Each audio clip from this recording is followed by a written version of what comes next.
It is now a week since the wildfires in California started to burn. At least 24 people have been killed, with around 24 more missing.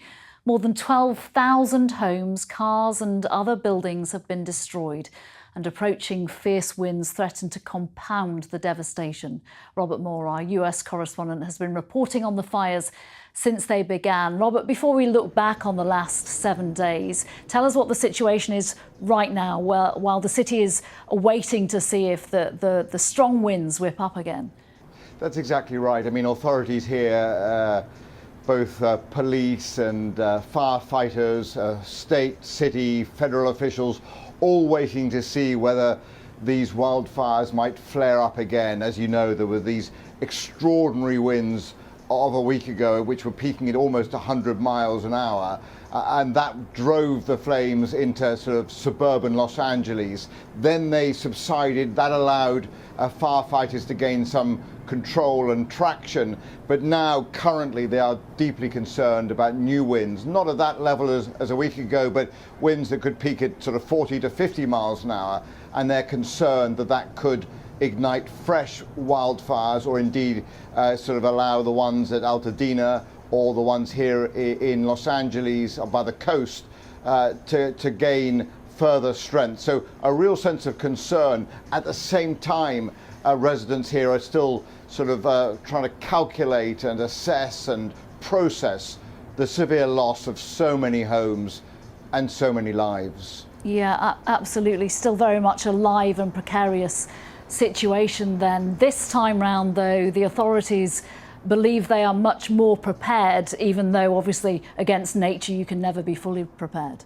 That's exactly right. I mean, they've got, many thousands of firefighters now positioned all along the ridges to try and identify and mitigate any sort of furthering of the wildfires. They've got a tremendous amount of air assets on standby as well, which can pick up water out of the Pacific or from reservoirs and drop it strategically where there might be fresh fires. So they feel much better positioned. And of course, they've got now in place a kind of full evacuation orders. No one is being allowed in back to the areas around Pacific Palisades or indeed around the canyons that lead up to it, in order to ensure that no one gets into harm's way. And they've deployed sort of National Guard as well. So there is a sense now that there's a kind of a full federal and state response. And of course, many residents are asking, well, that's fine, but where was all of that a week ago? And a week ago, when you were first dispatched onto this story, just take me back what it was like to report from that first street. We saw you walking down the street with your mask on, talking about the embers, witnessing the embers light up a building on the opposite side of the road. I mean, we all have reported here wildfires, all over the United States. It's just a sort of feature of life in America, and it's exacerbated, of course, by climate change. And extreme weather is something that, if you're a reporter here in the United States, you get very, very used to. But this was different because it wasn't in the sort of remote forests of New Mexico or Arizona. It was actually deeply embedded in the suburbs of Los Angeles. And I think that for us when we arrived was the big shock. We came down the Pacific Highway, and then there it was, the fire right along the beachfront essentially. We had taken a right-hand turn and found an entire sort of mobile home and caravan park that had been incinerated. We went a little bit further up into Pacific Palisades, and there we were on a suburban street with fires all around us, and there was no real sense of containment. We came across a single fire truck, fire engine truck 10, which had come up from Long Beach, 30 miles south of here, and it alone was trying to protect this singular street in this suburb. And what was so striking is that the winds were gusting, the embers were moving from sort of rooftop to rooftop, igniting houses as they went. So the firefighters, you really had a sense that first day that we were there, were fighting a losing battle. Eventually they did manage to save some homes on that street, but it then became very clear when we moved further up Pacific Palisades, sort of a vast part of the community had been utterly burnt down. And it's only thanks to the evacuation orders that many more lives were not lost. And those specific conditions We were talking last Tuesday and Wednesday about 0% containment. It was just so difficult what they were battling at that time. It was, because it was this combination, really. It was kind of almost to use a phrase we often do, a perfect storm.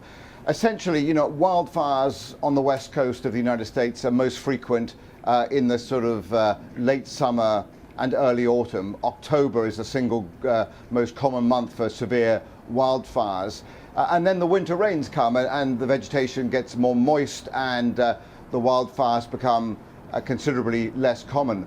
But this year, in 2024, there simply were no significant winter rains in Southern California. So it led to this kind of perfect storm of very sort of dry vegetation on the ground, and then those extreme winter winds that came off the mountains and down the canyons. And that was another compounding factor. It's very difficult to get this fire under control because the winds were not consistent. They're never consistent when they come off the hills here, because they're what the firefighters call, they are eddies. They come and go. They come around the canyons and the gullies and make fighting fire an incredibly unpredictable business. And the high winds also meant that it was extremely problematic to bring in aircraft and to accurately drop sort of fire retardant or water onto the blazes. So that's why we were there seeing firefighters really not in despair, because they have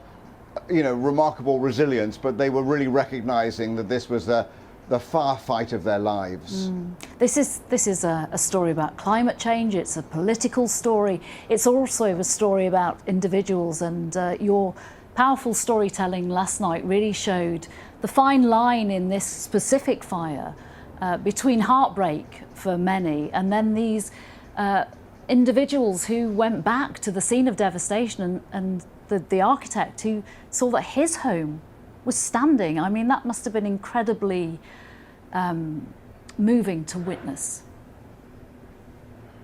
I think that's right, Nina. I mean, I think, we all do stories here which are sort of multidimensional, and the politics of this are absolutely fascinating, given that we're just days away from the inauguration of Donald Trump, and there is this disconnect between, the age of Trump and liberal California. So the politics of that are striking, but much more personal, much more emotional for us to see whether people are on the ground. And you're right. I mean, take someone like that Iranian-American architect who's now so invested in Pacific Palisades. He went back home with us, not understanding whether his house had survived or not.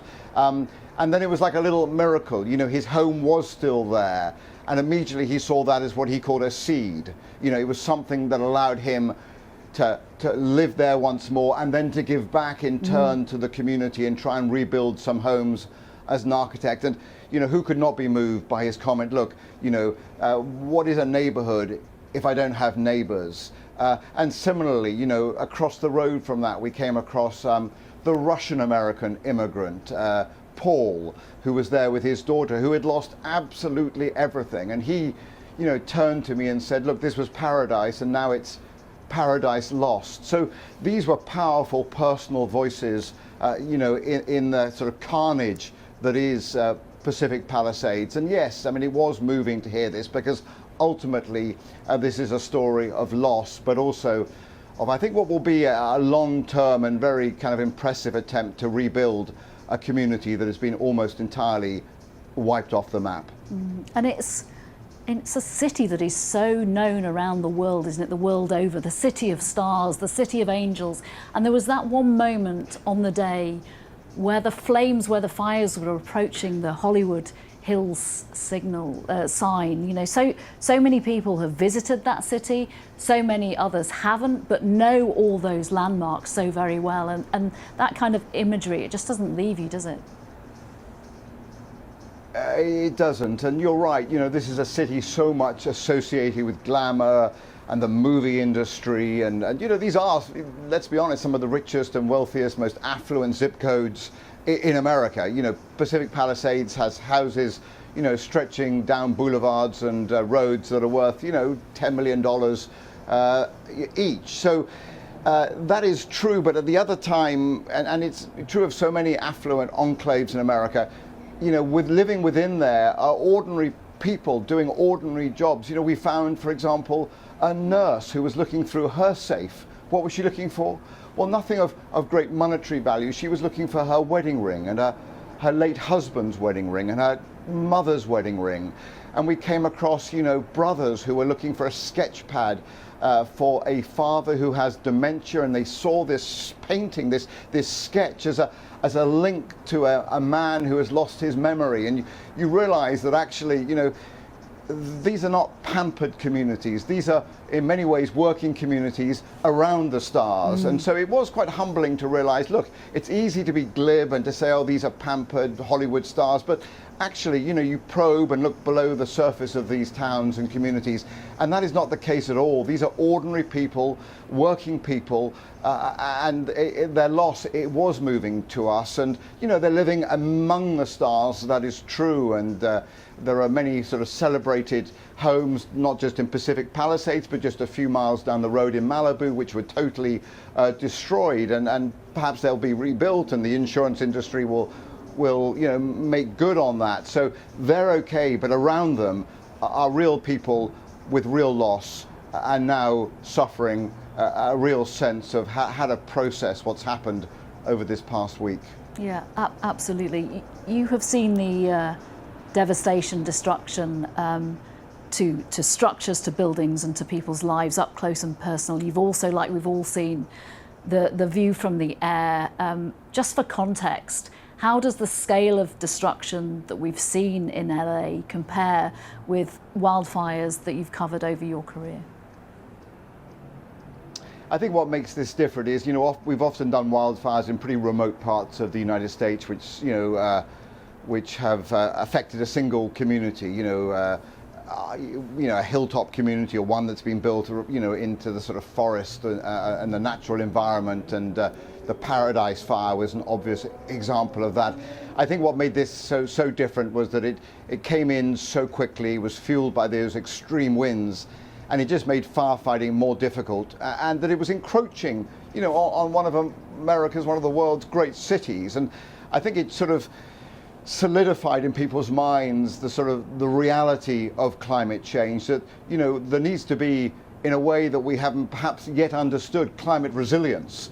We need to understand that these are not remote events. The hurricanes are going to impact coastal areas of Florida like we've never seen before. Forest fires are going to impact areas, suburbs of Los Angeles like we've never seen before.